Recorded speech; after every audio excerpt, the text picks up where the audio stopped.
Friends, welcome to the Salt City Hoops podcast once again. Here, I'm Mark Pereira, and I'm here to talk to you about the Utah Jazz season that we have long forgot about, but I think it is worth recapping before or after the lottery, whenever you happen to be listening to this, or watching it over on YouTube. And because it was a largely negative season, and I think a lot of people checked out in February, March, and beyond. And while I am a sicko who watched nearly every game, if I was missing a game, it was because of a hard conflict or something. Like I'm willingly watching these games. Look, I always like throughout the season we're trying to give a little updates via whether it be some posts on Blue Sky or through podcasts, and just kind of saying like, hey, this is kind of what I'm observing about the team if you're not paying attention. I'm in a few NBA discords and things like that, and while nobody's paying attention to the Jazz, well, your friendly neighborhood idiot me is watching way too much of it. And again, with the team aggressively trying to lose, the players on the court still matter, right? Because you're trying to assess, hey, is this player getting better from point A to point B? Is this player getting worse from point Z to point Y, right? And I think the biggest challenge I faced this year in watching this team compared to some of the Tyrone Corbin years of those bad teams is because the team was so preposterously non-competitive, I should say. Analyzing individual player development, especially for young players, becomes really difficult if there's nobody else worth a shit on the court, right?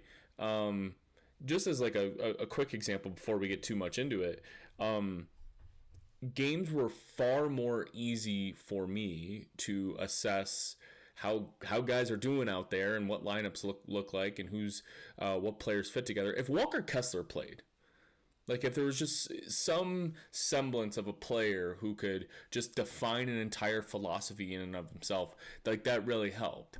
And as good as Colin Sexton or even John Collins are, and I'll sing their praises in a minute here for this difficult season, they didn't really change the nexus of the team a whole lot when they were in the game by themselves. But Walker Kessler, like you can kind of say like, okay, what does the defensive end look like when, if Collier and Keontae George are kind of out there with him, or what does the offense look like? How are the point guards able to kind of get him the ball in a pick and roll situation? How are they navigating NBA screens? Like those sort of things become a little bit more easy to navigate with his gravity on both ends of the floor. And of course, he didn't play every game. And when we're watching games that are started by Oscar Tshiebwe, for instance.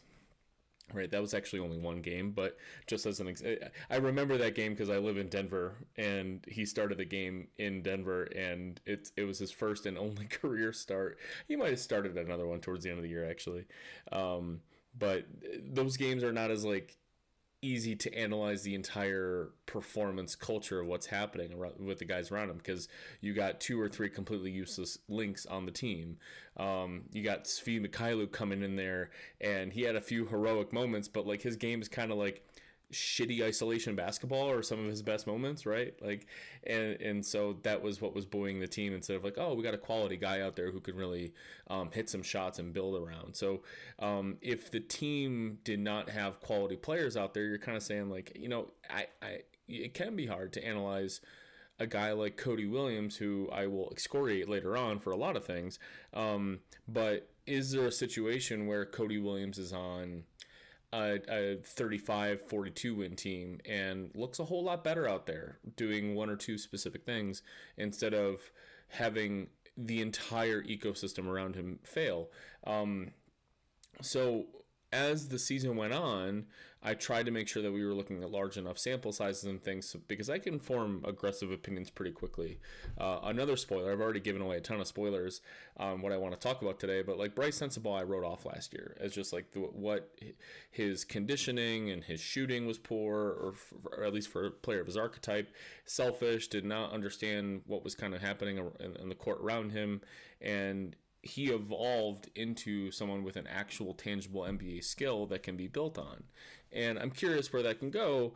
And then there's some players that, like, okay, if you have a large enough sample size, or just seeing like, okay, you're really struggling at this every game despite the players around you, right? This is an issue for you regardless, and it doesn't go up or down, or sometimes it gets worse, of course, without better players around you, but it's still the same problems existing from game to game, right? And those are the sorts of things that I really want to dive into, is to say, like, this guy didn't do any of this well this year, or this guy, despite all the shit around him, just succeeded at this particular thing, or this is a player worth building around, and these are the traits of a player that can be ignored because there was just too much, right? And so I just want to quickly do a run through just of the players and what we saw this year, right? Because the Jazz are in team building mode, and we have to determine not only, oh, what players are good, what players are bad, but where do they fit with roster building, right? Because you have to hit the right players at the right time. And hopefully you're listening to this before the lottery, and we're thinking about getting Cooper Flagg, who's going to be an immediate tentpole for the team. Okay, well, once Cooper Flagg has a couple seasons in and he's like an actual, like, let's say he gets like Anthony Edwards level, right, in a couple years, right? Well, you can't just have Anthony Edwards by himself, right? You need to build something around them and continue to build a team, right? I think a lot of people in Minnesota saw trading Karl Anthony Towns for Randall and DiVincenzo was a step back, but it kind of gives them a little financial flexibility as well and some depth, right? And that's the sort of team building thing that you want to be in a few years from now. So a lot of the analysis this year is about not just good, bad, bleep, blorp, but what are we doing with the team? Like, what role players exist, right? Let's do some more spoilers. Isaiah Collier and Kyle Filipowski. I think they had nice rookie seasons. I think we overrate how successful their rookie seasons were based on their draft pedigree, but at the same time, we underrate the idea of having a quality backup-ish point guard and a quality backup-ish big to have a mid-tier salary to kind of build around or to trade as an asset, right? So I think even just hitting on draft picks at all, right, avoiding busts is a win to be had, and we'll get into that. So before we get into, I know a lot of people dive into Salt City Hoops saying like, oh, let's talk about players, let's talk about the stats, give me the nitty gritty, and I won't call myself as big of a statistician as some of our other brethren who you've heard on the microphone here. But I'll dive into some stats and stuff too. But first, I want to acknowledge for everybody how difficult this year was. I compared the Corbin years a little earlier. The Corbin years were quirky and fun in some ways, right? Like, it was kind of the dawn of the talking about basketball on the internet age, and I think there was a lot of ways that us Jazz fans found community in that. I think there wasn't such unabashed tanking. Like, there wasn't like the team was disrespecting the fan base in a way. And let's be clear, the team is intentionally disrespecting the casual fan, right? Like, the only people who are happy about what happened this year are the people who are like, well, this is absolutely worth it. And I think there's a lot of people who would say, no, I'm fine with losing. Like, we should get a high draft pick. I don't think that those people anticipated the difference between a 25-27 win team, which this team is absolutely capable of being, even if they benched guys quite a bit, versus a 17 win team. Like, that 8-win difference is a canyon. And it really provided some preposterous, insulting evenings for people who paid money to go see them. No one's forcing you to watch it on TV, but the Jazz are also a very important part of the regional culture that for a lot of people, it's, even if they're not sickos like me who are like really paying attention closely for every game, it's still like, hey, I want to watch the games. Like, this is what I care about. I grew up with the Jazz, and this is the only sport I care about, whatever it may be. Maybe you're flipping the channel to a different game, whatever. But, like, you cared about spending time with the Jazz this year, and you were just consistently insulted. Not only with the players tanking and such like that, but I think some of the attitudes of some of the players who were supposed to perform well was pretty disappointing, right? Like, you didn't see the evolving of a year two Keontae George that you could be proud of. Like, that felt uncomfortable. Taylor Hendricks gets injured early, and that's not his fault, of course, but that provides a little like, well, man, that really wasn't worth watching this year. And I feel that. I think, personally, looking at the lottery odds, the Jazz only have a 14% chance of the number 1 overall pick. The Jazz have a 49.3% chance of getting the 5th pick, right? Because with the way that the lottery is balanced out, only the top 4 picks are drawn for lottery spots. And then once the top 4 picks are drawn, then it just defaults to reverse winning record, right? So if 4 teams who all have completely valid percentages, including a couple that are equal to the Jazz, of getting 1, 2, 3, and 4, well, the Jazz are first up, which is great, and they get 5th. But is there a tangible difference between 5th and 7th or 8th? 5th and 9th? I mean, I'm sure there's a difference. I think I struggle with some of the nights where you have a frustrated, healthy Jordan Clarkson, a frustrated, healthy Lauri Markkanen. Obviously, the latter helps with winning way more than the former. But just as far as what your goals are for the team, I'm just not sure there's a tangible difference of the first lottery odds versus the 6th lottery odds, and giving the home crowd a chance to see some Jordan Clarkson fadeaway threes that might win a game. I'm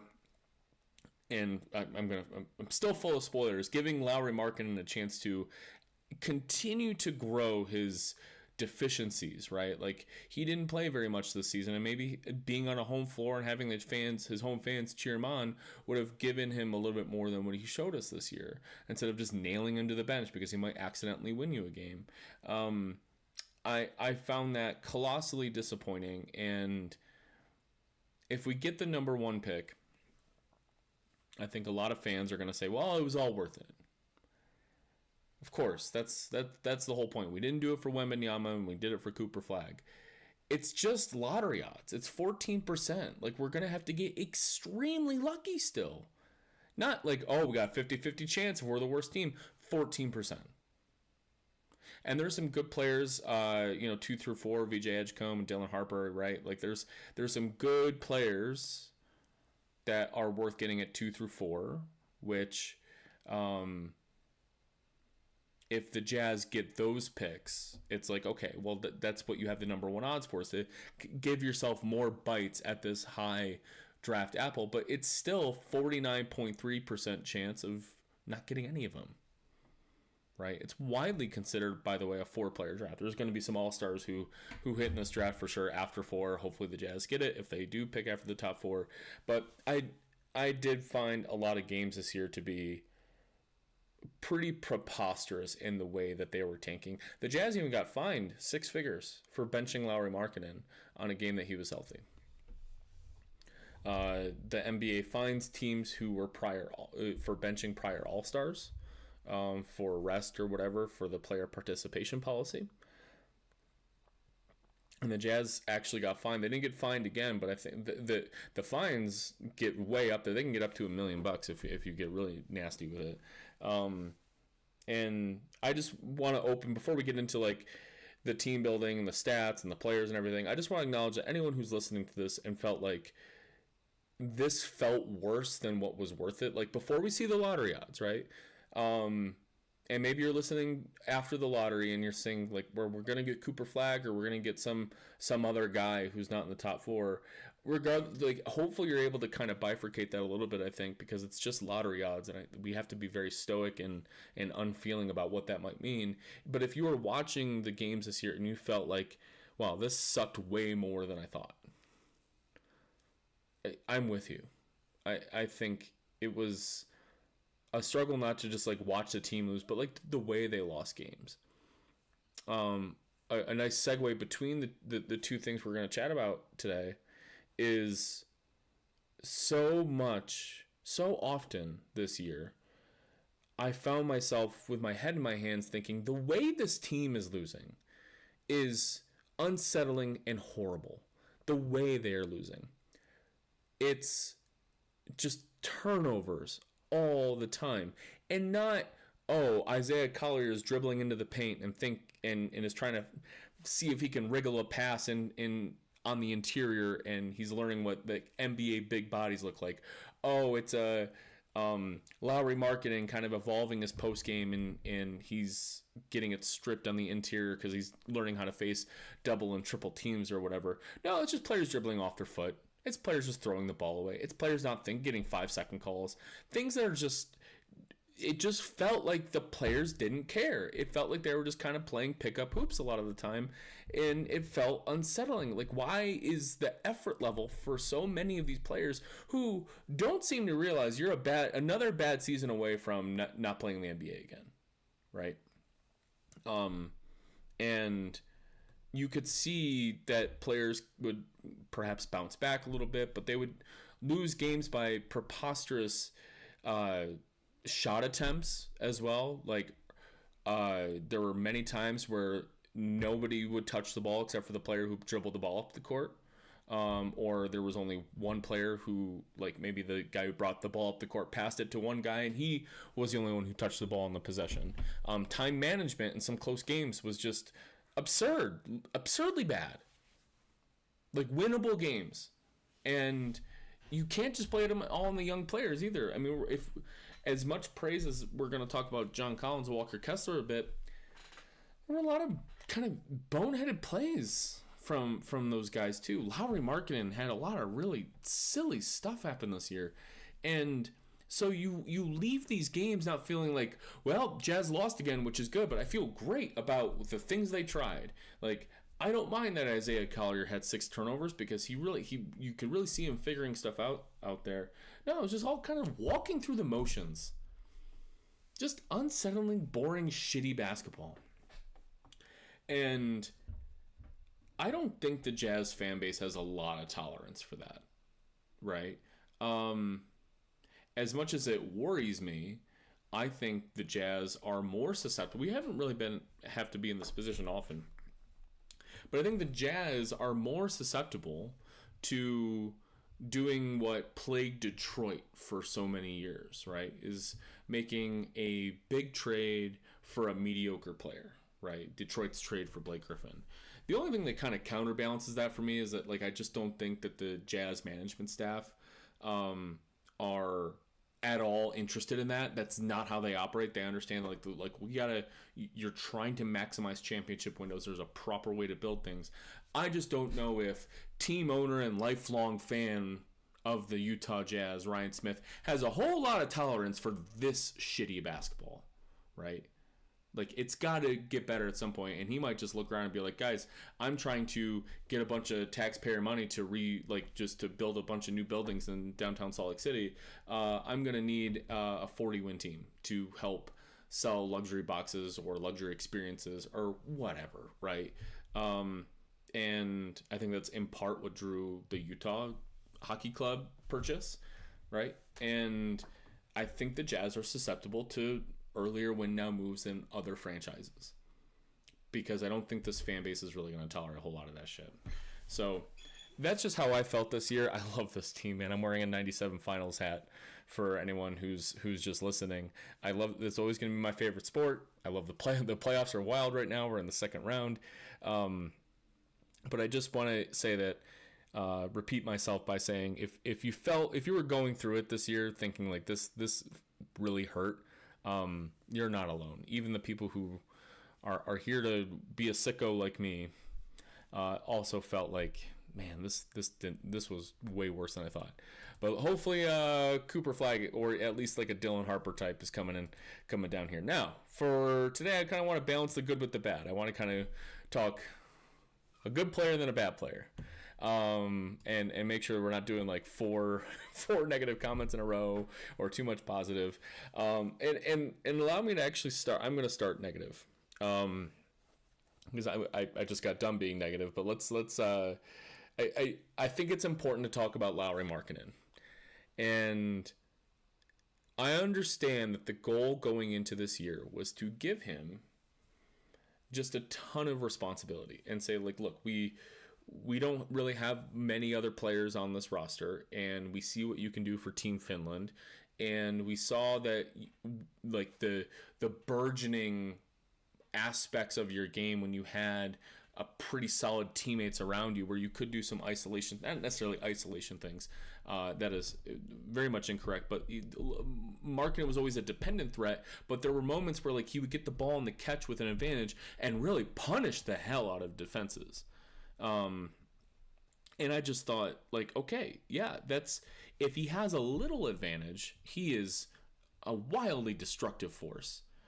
He blew us all away in his most improved season, and he followed it up last year with just, if he has just a little bit of confidence around him, and he's just got one-on-one matchups, he is just dunking on people. He is nailing his wide open threes, and he even was pretty good. Like, if once teams started loading up on him a little bit, he started just kind of getting over those guys too and scoring pretty well still. He couldn't pass at all, but he really wasn't needed to, because he was finishing at the rim or shooting so well.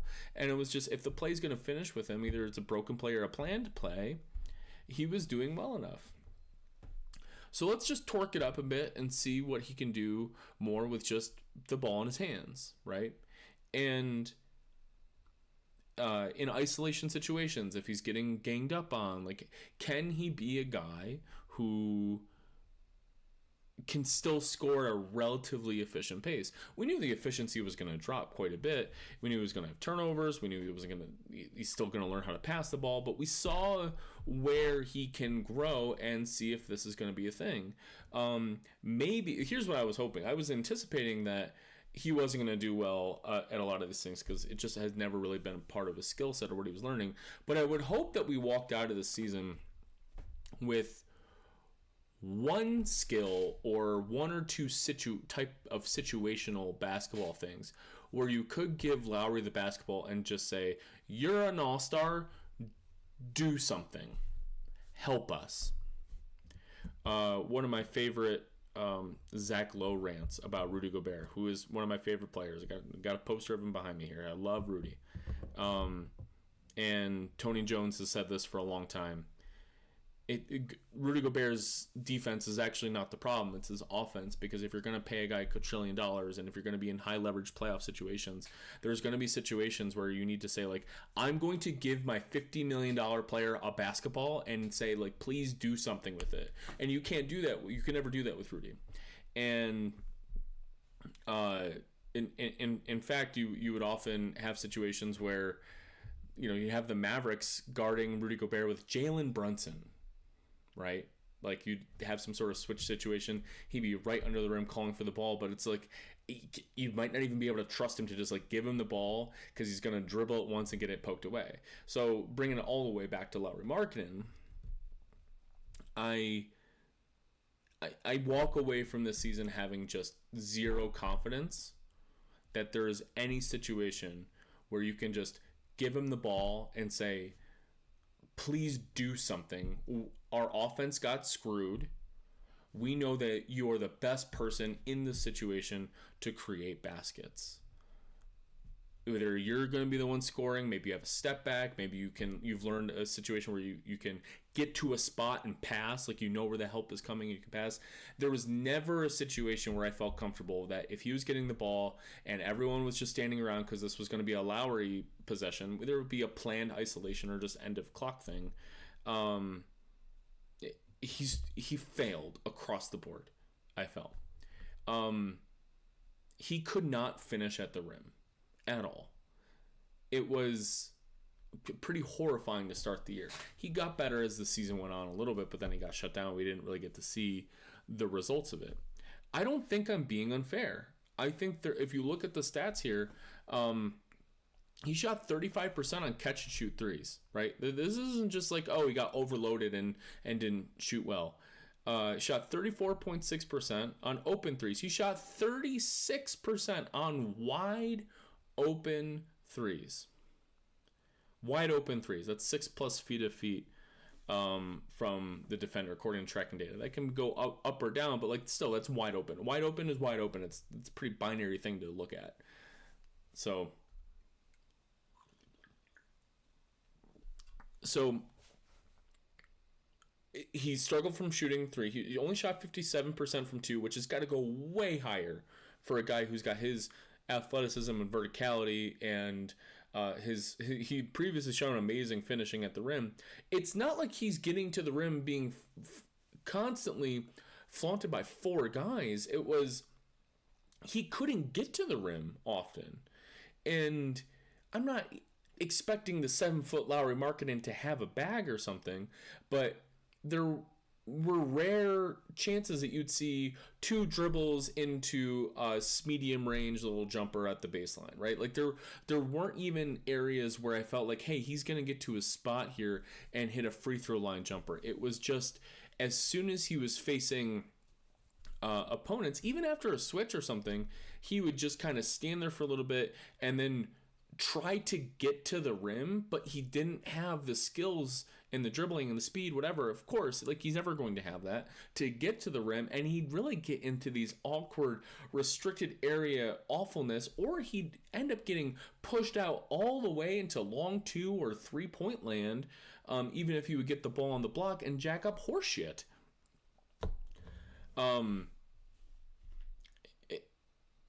There was you would hope that with the amount of games he's had to say like, hey, this is a way I can get to a spot and I can get to it quickly. That's another thing. I almost forgot this point. For whatever reason, some players figure this out early. Some players have to learn it over time, and hopefully Lauri figures this out next year and beyond. Lauri would get the ball on the block and turn around, face up, and wait. And like survey all the time. It didn't matter who was on him.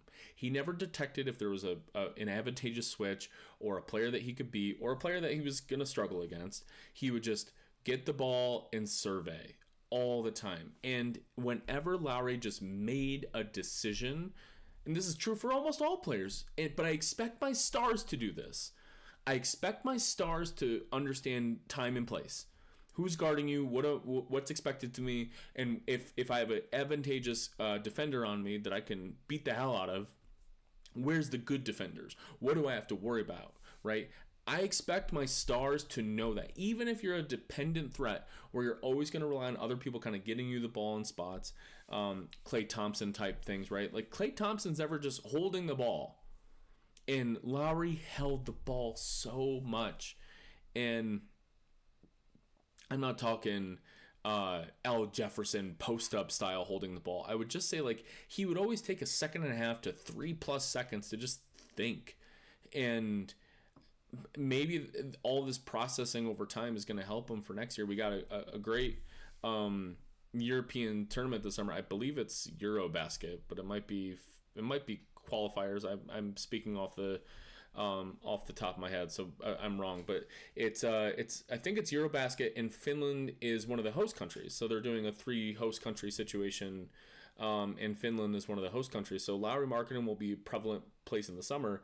I hope we learn a little bit more from him this summer, and that's why I really struggled with him this year, is that I just felt like all of the challenges that we gave him, everything we challenged him to do, he failed. And you just give him the big old contract. I'm not worried at all. Like, I think the past 2 years are rock solid evidence of that he's real. The most improved player season was like, oh, you had a lot of Mike Conley around him. You had Walker Kessler kind of learning, and you had a good team, Kelly Olynyk, these good team, Malik Beasley. There was a good team environment around you. And then last year the team environment was way worse, and he still was great, right? He finished great at the rim and he's a terrific shooter. And this year it was like we gave him all these big challenges, and not only did he not perform those well, but it just sapped the entire rest of the strengths from his game. 35% from 3 is not okay. 35% from wide open 3 is super not okay. To my point about holding the ball, right? So I love NBA's tracking data. It's just good because it does do a good job of telling a narrative. When Lauri held the ball from 2 to 6 seconds, which is one of their, like, they kind of have banded ranges, but one of the ranges is 2 to 6 seconds. And over 6 seconds just rarely happens, even for a guy like Lauri. Like, he's not a guy who's going to, like, dribble the air out of the ball, but there were a lot of these 2 to 6 seconds holding the ball. And anytime he was holding the ball for that amount of time, he shot 44.3%. That's miserable, man. Like, that can't happen. Including 22% from 3. Now, that makes sense, right? Like, okay, so if you're holding the ball for over 2 seconds and you're jacking up a 3, it's probably not going to go up very often, right? You're just trying to find a good spot. However, 2 things. One, expect that to be higher even for a guy like him. Like, if he's going to hold the ball and at the top of the arc or whatever, and he's getting a screen of some kind, and he's using that 7-foot height and high release to get a shot off, I expect that to be more than 22%. The problem is that 22% is also factoring in some of his we all saw it, man. Like, he would get the ball on the block and try to get to a move and get to a spot, and he'd get pushed all the way out to the 3-point line. Like a full retreat, right? And so that happened like every other game, it felt like. And then 3 times, and this happened 3 times per game, that he would hold the ball for 2 to 6 seconds, which is quite a lot. And he shot 46% from 2. Just not high enough, right? Like, that's too many mid-rangers. It's not getting to the rim enough. And when he was getting to the rim, I don't want to understate it, he was getting met at the rim quite often by multiple guys. There's got to be some passing acumen. Please develop some sort of passing acumen, which also didn't happen. So, wildly optimistic for his future. I think he's absolutely the player we should have going forward. I'm proud that he's on the Jazz. I'm proud that he loves playing disc golf and fly fishing in Utah. It makes us kind of happy to have him around. But as we build this team, I'm going to need situations where if the offense fucks up, we can just say, give him the ball, right? He's going to take a couple dribbles to his right and drain a motion 3. Or he's going to get to the free throw line and just nail these free throw line jumpers over and over and over again. Like, there has to be something that he's good at. And I look forward to this summer and seeing what happens. Take a sip of beer here as we get on to the positives, right? And I'll run through, as we get down the level of importance of players, we'll run through these a little quickly. Allow me to do a big mea culpa on John Collins. So, a lot of people hated John Collins last year because the team performance was just so obvious. The on-off performance between like last year and this year, it's incomprehensible. So the team was 4.9 points per possession worse last year. Or points per 100 possessions, I'm sorry. 5 points per possession worse that's a lot of points per possession. Points per 100 possessions, I'm sorry. 5 points worse than if he was just on the bench, right? And this year, the team is 12 points better every time he was on the court per 100 possessions. That's a wild swing. Last year, we hated how much the team sucked shit when he was on the floor. The defense wasn't working. He wasn't rebounding well. The shooting absolutely did not materialize. And it just, he was an awkward fit with like everyone on the court. And you wanted this, when we acquired John Collins, I said, hey, yeah, cool. I've watched the Atlanta Hawks for a little while. Like, I know he's a pick and roll kind of guy. He's going to roll the rim, get on top of people. He's going to dunk, and that's who he is. And then watching him last year, he's like doing a bunch of dribbling and stuff. And I'm like, I don't remember this. Maybe I didn't watch the Hawks as closely as I thought, right? Pull up his usage real quick. And so that was just frustrating to watch, as like a guy who kind of felt like he had a little bit more license to dribble and do things that just didn't work out. And the defense was awful. And this year, everything just blossomed in the other direction. The number one thing you point to colloquially is just like he and Walker Kessler played well together. Last year, it was Collins on, Kessler off. And they only started together because, like, for stature and quality reasons, you just had to figure it out. I don't know what the hell they did this summer. A lot of credit also has to go to Walker Kessler improving. We'll talk about him in a minute. But John Collins he fit well in every lineup this year. Again, plus 12.3. That's terrific. That's a very, very good player. Here's the other quirk. He posted a career high in usage. Right? Again, usage is plays that are finished by, shot attempt or turnover, that kind of thing. Like, what plays did you finish as a player? And 22.1% usage. That means that those are the amount of possessions that he finished. That's a career high. So he's dribbling. He's finding ways in the lane, finding ways into the lane, or finding a way that he's going to be the guy finishing the shot. For all the things I complain about Lauri Markkanen, right? John Collins is figuring that out. He's getting to his spot. If you look at his shot chart, he's got these medium ranges that he is able to get to his spot, and he was nailing them. It's not just the finishing 68% at the rim, which is very, very good. It's not top tier, but it's very good. But he's finding a lot. He's shooting a good clip in that medium floater range. He had some good long two ranges as well, which, that's not Kevin Garnett, foot on the 3-point line long twos. I mean, these are, the 18 footers that you can say, hey, I don't know if I want every player doing that, but he's getting them wide open and he's getting to his spots, and it just felt like he was finding a place in the offense. And because of that, a lot of plays were designed for him to do that. And it just made a lot more sense with his role on the offense. And he nailed it. A near career high in 3-point percentage, almost 40% from three. He's back to being a real shooter, a real player. And there's no passing on this team. The guards can't pass. Collier got better as the season went on, but Collier wasn't exactly a positive offensive passing player in the beginning portions of the season, as when a lot of this sample is created. Lauri struggled, John Collins succeeded. Now, I'm building my team around Lauri, right? Like, he's a much better player, his profile and what he's going to do. Like, it's Lauri Markkanen. I'm not arguing that. But now John Collins has brought me back to a place of like, all right, you're going to opt in for your $27 million player option or $26 million or whatever it is. But there's a world where John Collins had a good enough season that he opts out, and is there a 3-year, $60 million deal on the table from another team that he's interested in, right? It's less than the first year, but getting $60 million guaranteed is not so bad. I think there's actually would be even bigger offers out there. I'm just kind of using that as like maybe a tough middle road, right? I don't think there's worse than that out there. So I would not be surprised if this is the last we see John Collins. Right, like he might go to a team who pays him more than we're willing to spend. So I think his contract situation is interesting. I know I said it earlier. I create convictions on players perhaps a little early, but the numbers didn't lie either. He was bad last year, and we traded 0 assets for him. It was a risk-free trade. He did not help win. Right, he wasn't a winning player last year.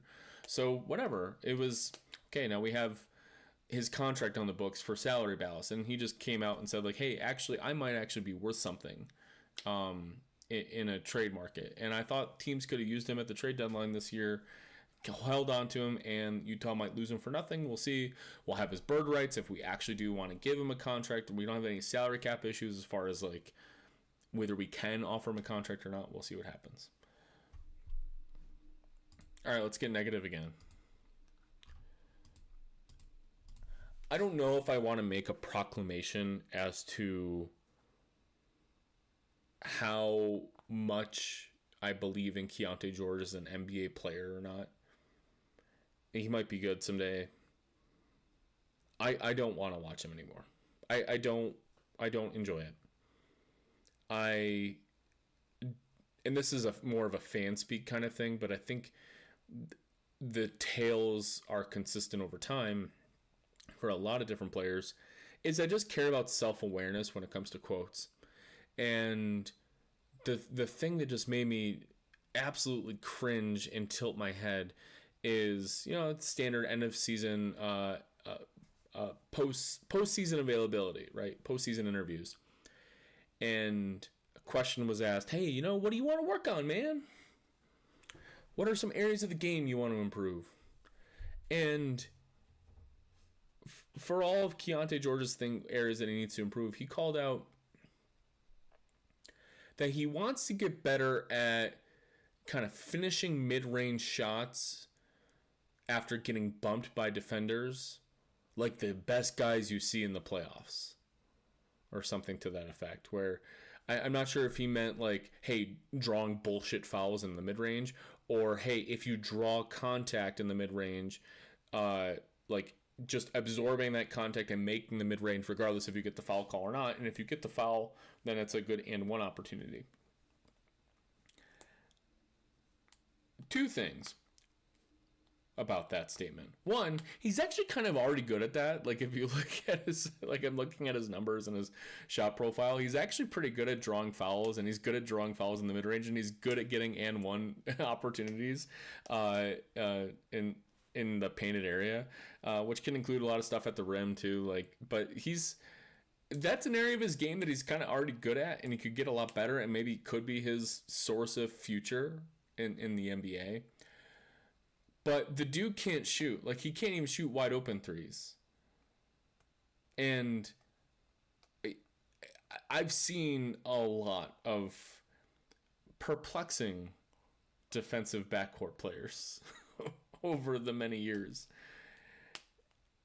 Keontae George doesn't get it defensively, and he doesn't care, and he's not trying. And he is the number one test of Will Hardy's self-proclaimed minutes aren't earned, or minutes are earned, they're not given, right? Or whatever his famous line was. It's famous. It's so famous that I forgot what it was. He doesn't care. He doesn't care out there. He is the most easily screened player that I've ever seen. Facundo Campazzo, all 5 foot nothing of him, like would fight and be a more worthy defender. Keontae George doesn't care. He's already thinking about the shot attempt he's going to have on the other end. The things that were so exciting, palpably exciting about him last year were whenever a rookie guard comes in and figures out a pick and roll, and just exactly where to do it, his passes were accurate. It's like, hey, that guy might figure out this off the dribble shooting, which anybody who can do some semblance of that's a rare skill if you can. And he's got a little passing. This is a combo guard that we can, best case scenario, this is an all-star. Worst case scenario, we're seeing this is a role player combo guard that you can trust to just kind of run a pick and roll with a Lauri Markkanen and Walker Kessler. Let's make that happen. This is great. And the passing got worse. He's the number one perpetrator of the dribble off your foot, whatever. The level of effort and I give a guys a lot of pass on demeanor. Actually, I don't want to call it demeanor too much, because I think it's the NBA. Basketball is the most naked major sport. We see so much of who they are on the court and what they are on the bench. It's other sports are covered up by helmets or the dugout, or in football's case, just the full uniform, right?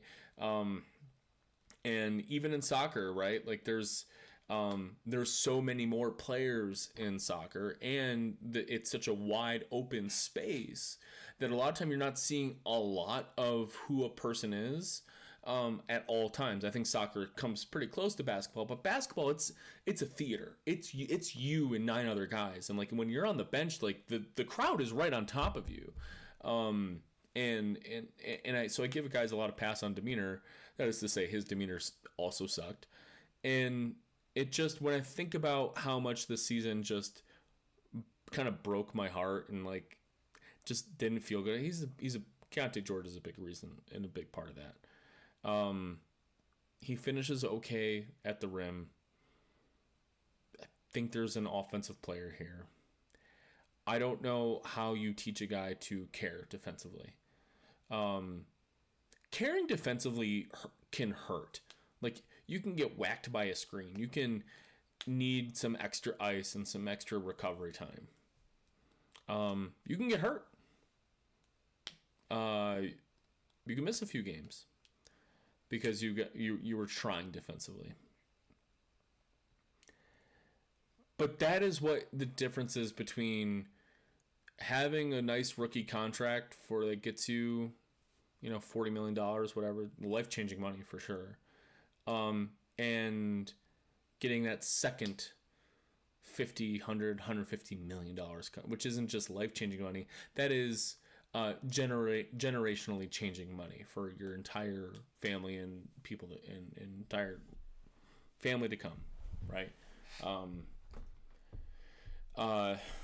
And that's a big. It's not just defense; it's the shooting too, right? Like everything, like you have to find areas that you're going to improve in. And I just didn't enjoy it, and I hope that we don't have to watch Keontae George next year. Of course, that's very likely we will. I mean, he's on a third year of a rookie contract. We'll see what happens, but not exactly something that we enjoyed very much. So we'll see what happens with him this summer. All right, let's go. So I think even though there are some players who perhaps played more or meant more to the team, I think the happiest story for me and the thing I'm most excited about is Isaiah Collier. Because I just get infatuated with rookie point guards who just are they're out there to pass. They're out there to figure out what is the limits of my passing, or hey, I screwed that pass up, I'm going to keep going. And Isaiah Collier has all of the physical tools to be an NBA point guard. He's going to be an NBA point guard. We'll talk about the shooting in a minute. That's not lost on me. And his turnovers to start the season were preposterous. And he was also a perpetrator of the dribble off your foot or careless turnover. I think he also was trying to figure out like what is kind of happening here with some of the passes. But as the season went on, it was just a guy who was trying so hard. Even defensively, it was like a lot of how you could beat Collier was really good ball handlers just taking it into his chest or just blowing right by him, where he just didn't understand. I felt like he was trying and didn't understand how to defend. Whereas Keontae George, you would see him and just die. He would just you could see him not trying. And Collier's, he's fouling a lot, right? And he's trying to get in the way and just doing the bad thing. Or he's completely missing a complicated action and he gets beat for a back cut. Or he's completely lost on a switch. Or the offense does something quite complicated and he's guarding nobody in space. And he's like, wait, where's the guy I'm supposed to be guarding? I felt like he was horrible. He was absolutely horrible defensively. But it was almost like kind of watching it was watching a high schooler walk into a college, like his first college class, but he walks into the wrong room and he's actually attending like a 500 level graduate class on chemistry when he was supposed to be there for like organic science 101 or whatever, right? Where he's just like, oh my God, college is so much harder than I thought it was. What am I doing here? And it's like, whoa, no. Let's go back to basics. Let's figure out some things you can do well, and let's build from there. So we'll see what happens there. The passing is just beautiful. He's not doing wildly advanced stuff. He's not just bedazzling us with the passing, but he's approaching every offensive possession with the idea of there's two options here, scoring or passing. Like I can approach these things with, hey, and there's going to be guys dotted around that, like, if I can figure out how to get my defenders in the right place, like I'm going to make the first read, and he's pretty good at making that, hey, that guy's covered, I can get to my second read. So we'll see if he can get the more like advanced cleverness into his game, but like he has the willingness for it. The shooting. Shot 25% from three, 67% from the free throw line. Shot 34% from three in college, but also 67% from the free throw line. So we're talking about a pretty bad shooter. Like, we'll see what... it's not a good shooter right now.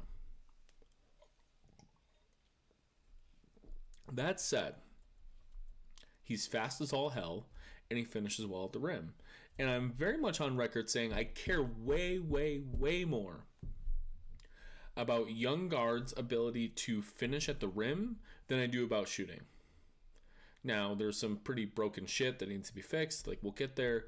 But this is not a guy who is offensively anemic. This is not a guy where you can just say all he can do is pass. This is a guy that if you are playing the pass too much, he's blowing right by you and he's scoring at the rim. He shot pretty well at the rim. I'm going to look it up right now. 66% at the rim. Again, that's for a guard, that's very, very good. That's 71st percentile. For comparison, John Collins was 68% at the rim. Right? So just 2 percentage points worse than John Collins. That is a good shooter at the rim. So he shot 31% for corner threes and 22% for non-corner threes. Is there a way we can get Isaiah Collier in some spots or some three-point situations that make sense for him? Now, his shot is not unorthodox. Like, I think there's a lot of shooting coaching that needs to go into this, but it's a normal jump shot. He doesn't have this like broken ass Ricky Rubio type thing where, you know, when Ricky Rubio came into the league, we're like, look, that guy cannot shoot. It's this weird set shot, flat-footed set shot that is just going to accidentally go in an appropriate amount of times. Collier's got a jumper, right? And so before we start talking about three-point shooting and whatever, and I'm going to double down on this. I don't care about three-point shooting next year. I really, really, really don't. I know a lot of people are going to say, like, oh, he's got to shoot well from three to have a good effective field goal percentage. I don't care. What I care about with Collier is that keep the rim rate high, above 65%, where he's using his speed, his craftiness, and his willingness to pass to score in those situations, and add a mid-range game. Okay? Again, I'm not saying, okay, we're going to turn Kobe Bryant out there shooting contested mid-rangers. That's not what the modern NBA mid-range is about. The modern NBA mid-range is about, hey, if they're conceding that shot, which they are going to do on a regular basis, for not just bad shooters, but a lot of players in general, like, it's just easier to give that shot. For a player who's going to be on another bad team next year, and if he's going to be dribbling a lot, he needs to have a license to be able to shoot from the mid-range to turn a possession that is probably going to lead to a brick from some other shitty player into, hey, you know what? This mid-range is wide open. And right now, from all mid-rangers, he shot 36%. That's 15th percentile, right, for players of his position. 36% from the mid-range is that is unacceptably bad. And for someone of his speed and access and whatever, he is going to have access to that mid-range jumper that has to be hit. The floater range, right? Develop a floater too, right? Like, that's not a shot. That's a shot you have to learn over years and years. But there are ways that the mid-range can be a license to him if he's not nailing all his threes. So with a player like Isaiah Collier that you're drafting at the end of the first round, you're and these guys at the end of the first round, they're projects, right? You're trying to develop things. We already got a role player in him, which I think is a major, major win. I think that's huge. With him, you can't just be like, you're our starting point guard, please do everything well next year. Find a skill to improve in, right? So the passing is at a B level. The finishing at the rim is at a B plus level. Okay, let's find something and bring it up from an F- to a C. Can you be average from the mid-range? Can you bring your three-point shooting from an F- to a D? Can you be 34%, 32%? Can you shoot wide open threes, Lauri Markkanen percentage, 35%? These are the things I'm looking for, and I'm just excited to have him around. All right. I'm trying to think who we can go deeper on, who can we go a little shorter on. I got to go negative next. All right, Cody Williams. I'm going to be short with this because unlike Keontae George, I'm not sure that I want that I'm going to immediately say Cody Williams. I want to never see him again. I would like to see Cody Williams again. But what a preposterously terrible rookie season. I'm looking back over the past 15 years of drafts, and even the worst top 10 picks all kind of like had a thing for a couple years that you could say, hey, it was okay. The worst player that I could find, it was a top 10 draft pick. And you know what? I as soon as I say this, I'm sure I forgot somebody. But the worst player that I could find was Stanley Johnson, who for Detroit was just an absolutely miserable player. He just couldn't shoot. He was okay defender, but you just couldn't rely on him. He's going to do early rookie stuff fouling. Like any sort of rookie young player that you're relying on for defense is per se going to be bad, right? It's not going to be terrific right out of the box. And then he just never figured out scoring at all, and was just horrible. And then Jazz fans will always remember the Stanley Johnson game from when Johnson finally caught on with the Lakers a couple years ago and had like a terrific game. And Lakers fans thought like, oh, Stanley Johnson, he's been a diamond in the rough the whole time. He was the answer to everyone's problems. And I don't think he played another NBA game after that. A lot of people pointed to Cody Williams' build, his size, his slightness, his slenderness, as a reason like, oh, that's the reason he just failed this year. He just needs to put on 40 pounds. Guys, it's not going to happen. Like, if you think about guys of his build, like, it might, maybe in 4 or 5 years, he's got some sort of build to him. But right now, he's got to be able to do something right at this level, and he lost all of his shooting touch. He even was able to get to the rim, like, on some quickness. He still had his quickness, and he would get somewhere around the rim or in the paint or something like that and just throw up vomit up there. And he lost his ability to say like, hey, I know what my like layup package is or how I shoot a floater or whatever. He would just like kind of huck it up there. And of course it would surprise nobody. It didn't go in and he didn't draw fouls. 3-point shot, even wide open, just never went in. Nobody ever guarded him. I was kind of tickled in the early part of the season when I don't know what happened in summer practices and in training camp, whatever, but they immediately sicked Cody Williams on the opponent's best ball handler for multiple games in a row. And they said, yeah, you're going to be the defender of this guy. And I don't know if that was because Will Hardy said, well, you really shone in guarding ball handlers, and we're going to just put you in the fire and see how you do. And because that's actually going to help the team to some extent if you're going to be the point of attack defender. Or if it was, hey man, we drafted you to be like this kind of slithery jack of all trades, Swiss Army knife defender, Andrei Kirilenko style, so you're going to guard the ball and will sink or swim. Well, he super sank like immediately. Guys just blew right by him. I don't really care so much about the physicality. Again, I'm going to give guys grace in the first year. Okay, he's got to put on some weight. He's got to put on some strength. But the level that guys were able to also blow by him with speed, and also if he was trying to keep up with him in the speed, it just required a feather touch to just send him bowling over, and then you would get an open shot. So I didn't appreciate anything at all. He's one of the worst rookies we've seen. You look at Noah Vonleh and Jarrett Culver and Isaac Okoro, and like all these guys kind of like did a thing for a bit. Cody Williams didn't do anything. And there are so many possessions where he just kind of sits around and doesn't do anything. Colossally disappointed. It's one of the biggest busts in the NBA in quite some time. Also making me just absolutely cringe at the thought, like, oh, if the Jazz won the lottery, Cody Williams was in range to be picked number 1. Okay, let's see how that would have went. See how that goes. Similar to Isaiah Collier, Kyle Filipowski is another late draft pick who it just found money. That's terrific. He fell in the draft for weird personal reasons.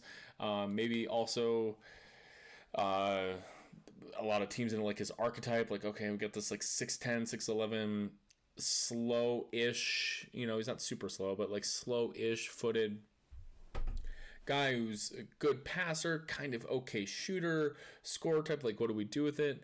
But a lot of people are actually just pointing to the fact that he's got a weird family relationship and a weird Utah girlfriend, I guess. Or I don't know if she's Utah, but some sort of weird relationship with a girlfriend who's despised by the family. But Filipowski was great for the Jazz. And with both he and Collier, let's be real clear about something. Just because they were pretty good for rookies, and especially for where they were drafted, I think we have a tendency to say, well, the curve is only going to go up for these guys, right? Like they're starting from a pretty good level. They're just going to be amazing. There's reasons that they were drafted pretty late, and not just for weird girlfriend reasons. Like they have deficiencies in their game. And I'm looking at Collier and Filipowski as bona fide role players on a team. Like this, I think Isaiah Collier is going to be a terrific backup point guard. Like we see, he's one of my least favorite watches in the NBA, but we see what Cam Payne is doing for the Knicks, right? He comes in 10, 12 minutes a game, whatever, and he does okay out there. I think that's kind of where Collier is going to end up on a championship level team. Now, I think he could have a couple of years where he's playing for an average team, playing 35 minutes a game. Okay, sure. Like that's kind of the same player to me. Perhaps Cam Payne can't start for an average team, so maybe a little bit better than Cam Payne, thankfully. Although Cam Payne has a horrific shooting stroke and still manages to shoot better than Isaiah Collier, so we'll see. But for both Collier and Filipowski, I'm seeing. I say Collier is kind of like a high-end backup point guard, perhaps. Filipowski is kind of the same thing, right? Like I continue to think that while there are many differences in their games that go overlooked because of their complexion and size and passing ability, I think Kelly Olynyk in his career is a kind of a good barometer as to like where Filipowski could go. Is kind of like, hey, bounce around the league as a really useful bench guy who can pass. And if you have a deficiency of passing, if you're a young team, well, 29-year-old Kyle Filipowski, you can put him in there and kind of pass the ball around and facilitate some things, dribble the ball up the court sometimes. That's the kind of player that I can see him being. And I think Olynyk his early career is a little underrated how well he played for some of those Boston teams. But I think like the mid-ish late career Kelly Olynyk is like where I see Filipowski kind of going. That is a home run pick in the second round. In the second round, you're just trying to find guys who can play. Whether they play for your team going forward or they are players that you can give like not a max contract to and keep them on your team or trade them to somewhere else and get other things, right? So these teams that are built out of 3 max players and a bunch of minimums, cough, Phoenix, you have no flexibility around that. You need to nail your second round picks. By the way, I think Phoenix's outlook is a little underrated. I think they massively struggle this year for obvious reasons, but they've hit a couple of their draft picks recently. I love Oso Ighodaro and I love Ryan Dunn, and I think there's something there in Phoenix. I would not count them out, and Utah has their 2031 draft pick, and I'm happy that they're going to continue failing, and I'm happy that Kevin Durant's probably out of there, but I think they got some guys that they can retool around if they continue this thing. But with them, like just like Filipowski and Collier, like you're not looking at Ryan Dunn to be an all-star either. So we'll see. It's just a delight watching Filipowski this year with a lot of the passing detriment on the team and him being a focal point of that. Defense was even worse than I thought. A lot of like my despondence this year and was also with him defensively is you can say it's a strength thing. You can say it's a rookie thing. I just felt like I think he doesn't have the length or the know-how yet that really makes me optimistic that he's even going to be below average. I think teams are going to beat the shit out of him his whole career, and that does not leave me very optimistic. So you got to pair him with a Walker Kessler type, but does that leave you exposed in other ways, right? Like, is that kind of too much inflexible size on the court? So we'll see. We found a role player at 32. That's money. Maybe he improves. Maybe he becomes a star. I'm just saying that's kind of my outlook where I see it from here. Walker Kessler, let's give him his flowers. Just had a terrific comeback year after just kind of not fitting with many lineups last year. I think his performance last year was underrated. I thought he did a lot of the defensive things pretty well. He just didn't fit on any group offensively and made a lot of players around him worse offensively. And this year he just dialed in on the offensive rebound. So it didn't matter what preposterous lineup he was in, he was getting offensive rebounds. And I think he led the league in offensive rebound percentage, which is kind of a huge thing. And I think the number one thing I'm going to give him credit for, I kind of outlined it at the top of the show, was he was the one player that kept getting thrown out there as a starter with garbage lineups. Just like we can't even pretend that you have a hangnail. Like you're perfectly healthy and you're in your early 20s. You're obviously going to play, and we're going to have to figure out how to limit your minutes artificially during the game. But he would just be playing with these garbage lineups. And so if you look at his on-off stats, they aren't terribly helpful because he played a lot of games where he was the only actual guy out there playing with Svi Mikhailuk and Mike Potter and all these other assholes, like all fine players, I'm sure, fine people, I'm sure, but like we know what we're talking about here, what we're getting with them. And it is what it is as far as some of the wins and losses that he had in the on-off stats.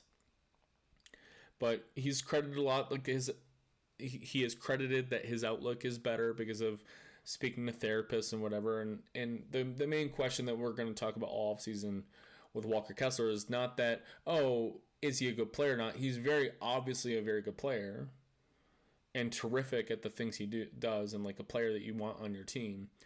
But just how much you pay the guy, like he's going to be extension eligible, and we have seen firsthand with Rudy Gobert, right? Like it can be hard to build a team around a guy with some deficiencies.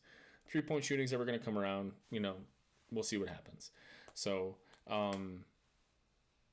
we'll see what happens with discussions this summer with Walker Kessler. And again, having him have a little bit of joy around is better, because last year was also kind of weird. When a team is losing so much, you need to have some players with a little bit more joy around them. So speaking of lack of joy, Jordan Clarkson, just not the same cool customer that we love. Like I even found like his fashion to be even muted this year, kind of weirdly. So we'll see if he has a little bit more pep in his step. There's nothing to take away. We'll see if he has more pep in his step next year. There's just nothing to take away from his on-court performance this year. So we will see what happens with Jordan Clarkson, if he gets traded or not. He's a negative asset at this point. I like having him around, and I will publish my ode to Jordan Clarkson if and when he finally leaves the Utah Jazz, but I still like who he is. One of the last things we talked about was what we feel about Colin Sexton. And I've posted a lot that I'm flabbergasted that a lot of these playoff teams didn't feel like, hey, that's a guy that like I'm willing to give a first round pick to like kind of propel my team forward. We're seeing so many of these teams now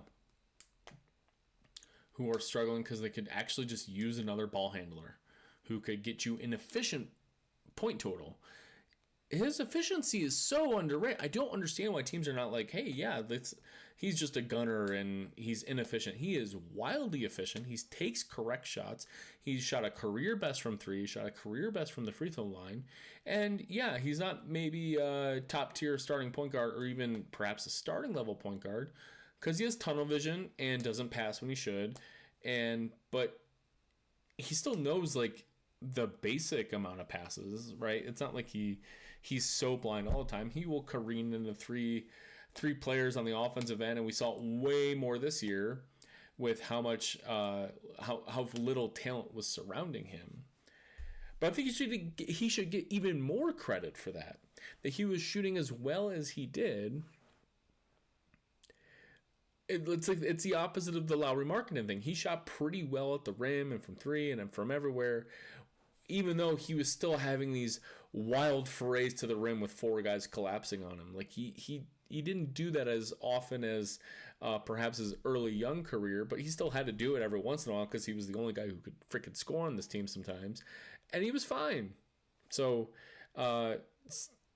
I believe he's extension eligible this summer, which is interesting. Like, what kind of contract you want to give him? Our team's going to finish this playoffs realizing, like, I should have traded for Colin Sexton when I had the chance and given Utah more than I was initially offering. And while he can struggle defensively, like, gets picked up on screens and he'll be hyper-focused and just kind of lose the forest for the trees defensively because he's too focused on one individual thing. A guy who gives a shit that much on a team that lost a quadrillion games, it was just really helpful for this team. and enjoy to watch. I enjoyed watching him. Trying to think if there's any important players forgot. I think the last guy just to bring up real quickly is Bryce Sensabaugh, another guy that I will have to do a mild mea culpa on. I mentioned at the top of the show that he really didn't do much of anything well last year except weird isolation, herky-jerky, long-range scoring where he would, kind of do his Ohio State thing of take long twos. And he's blossomed into like a lights-out three-point shooter in a lot of different situations, contested, uncontested, off the dribble, catch and shoot, catch, one dribble, movement, shoot. Like he's got a lot of different three-point strokes in his bag that I have enjoyed watching. It's just multiple times per game he is still pulling the I'm going to be an isolation player and end up kind of monopolizing the offense even though there's plenty of time not to.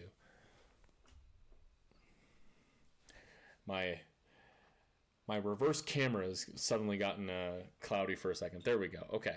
So I've gotten really he also is a purveyor of terrible turnovers, right? That would frustrate me quite a bit. But for the first, we saw some actual growth and just kind of a player kind of worth paying attention to. His body looks way better. I don't understand how a player like him could be out of shape, but now he's like in better shape and it can get even better. And he can really lighten the load on his injured knees. Like he had some pretty big knee injuries in college. And the 3-point shooting, if he can be like a diverse 3-point shooter and be not the worst defender in the world, like that's a 10-year NBA career, right? And can he learn enough about the passing game? Can he learn enough about how to, if he wants to call his own number, do it within the offense and lose your number if you don't have it, right? Like kind of figure these things out in an NBA level. I thought there was no hope last year after watching him just kind of dribble around doing whatever the hell he wanted to. And the early portions of this year, it seemed like he didn't do anything better. It felt like he was still the same guy. And I'm sitting there going, and Summer League as well, but Summer League can be kind of a weird environment. I understand. I got really dismayed around December that like this was still the same Bryce Sensabaugh. And then as the team deteriorated around him and we were benching all the bad players, I think the thing I respected most about Bryce Sensabaugh is that as the team deteriorated and he could be somebody that could just like, oh, he's going to be the guy, right? He could have had more license to do whatever the hell he wanted to.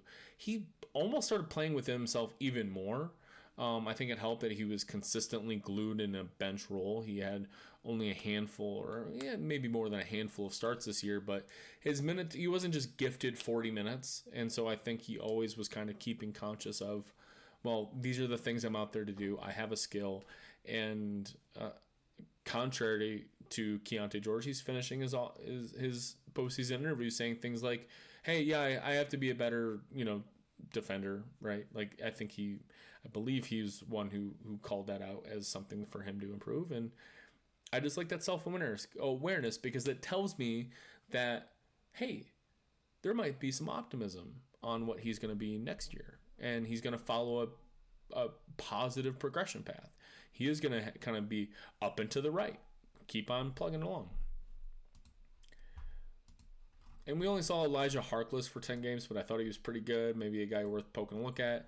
Johnny Juzang, Micah Potter, Oscar Tshiebwe, all guys. We'll see if they get some minimum contracts next year. Don't care if they're on the Jazz or not. Some of them provided some fun moments for us. Micah Potter is a delight to have around the organization.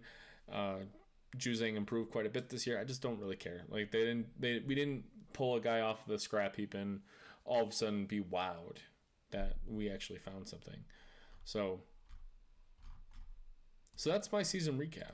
That's Salt City Hoops season recap.